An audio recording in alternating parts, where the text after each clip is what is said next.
I believe that this is what I have seen, that we sometimes are thinking as we are waiting on God, but also God is waiting on us. Look at the case of Joshua and the case of Caleb. On one side, they're waiting on God. Yes, truly they're waiting on God to get them out of the wilderness and into the promised land. But there is a stumbling block. There's something standing that cannot allow them to enter there. There are unbelievers amongst them. Doubters. And doubt, God says that He is not going to bless a person, or He is not going to give nothing to a person who is who is a doubter. Why? Because he's double-minded. Such a fellow is double-minded. Such a fellow is tossed to and fro by every wind of doctrine. And some people can mess you. Joshua and Caleb, these guys, they have been sent to survey the land. They go, they survey the land, they come back. Once they have surveyed the land, they find out that the land is as God told them. The fruits of and the produce of that land is nice. There is milk and honey. The fruits are good. But then again, the attitude was there were others that started amongst them to just look at the land and find the challenges, the obstacles. You see, when God is with you, stop looking at the obstacles. Just look at the promise of God, because the promises of God are yea and amen. They start looking at the size of the people, the inhabitants of the land. They start to look at why they cannot take the land. They start to look at that. And now they come with a message that is a negative message, a message that is not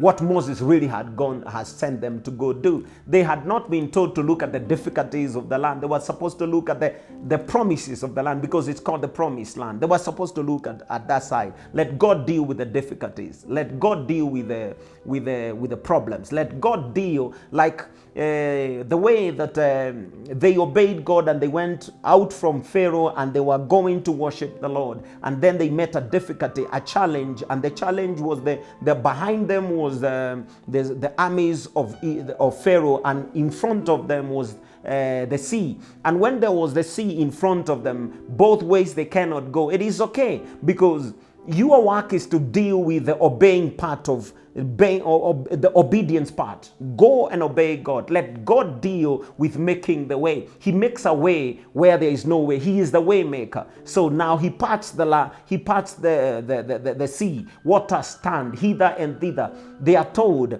by Moses, the Egyptians you see in front of you today, you will see them no more. They go into the wilderness. The same God that takes them into the wilderness is the same God who instructs His servant Moses to go and send some people to survey the land. They are not supposed to come and talk about the difficulty, because even if you talk about the difficulty, the thing is this: He is the way maker. He's gonna make a way where there is no way. He deals with enemies. He has a way to deal with enemies, and nobody can stop God in terms of dealing with the enemy. He knows it's not by strength, not by power, but by my spirit, says the Lord. He knows how to deal with them, but they come with this negative and disheartening news, and they discourage everybody. So now they have to be in the wilderness. They have to die in the wilderness.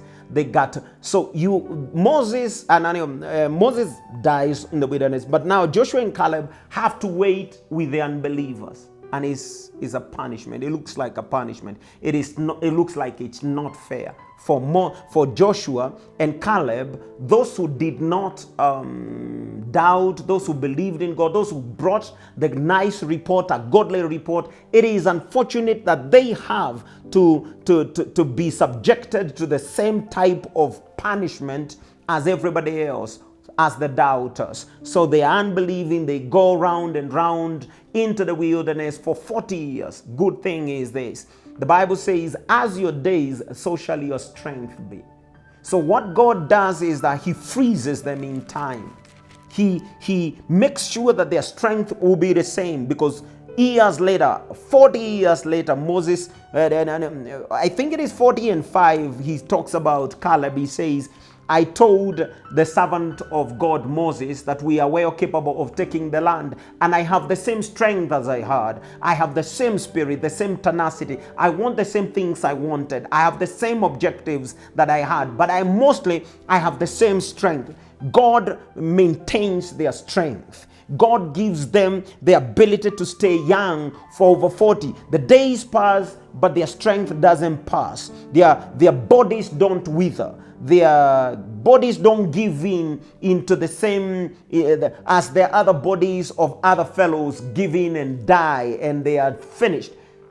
And that generation dies, but Joshua and Caleb, they are sustained. He is a sustainer. He will sustain you. He will wait on you as you wait on him. You're waiting on God, but God is waiting on you also to get to the place where now he needs you to be positioned rightly in the place where he will bless you, where he will elevate you, where he will create a way where there is no way, where he will use you as he's intended to use you from the very beginning. And years later, over 40 years later, is when Joshua and Caleb are being used. And I see many times nowadays where people, pastors and churches will hold conferences and they will say the Joshua generation. And the Joshua generation are supposedly the youth. And they don't know that Joshua was not 25, 35. He was not even 40 or 50. He was over 70. And Caleb was 80 something when they inherited the land. That means the only thing they had was the strength of youth. God maintained in them the strength of youth so that they will be able to do the mandate of God, because God is not one to go back on his word.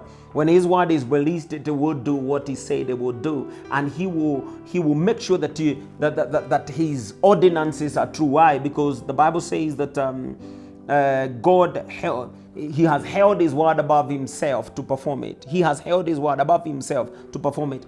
So now even the name of God itself is not greater than his word, because he has given the preference to his word, and his word tested him, and his word proved him right. God is waiting on you to get to the place where you are on total, where you give him total surrender, where you say, I believe everything, where you say that I have given you all my mind, all my soul, all my money, all my resources. Use me as you will. Not my will, as Jesus would say, but thy will be done. This is Harry G. May God bless you.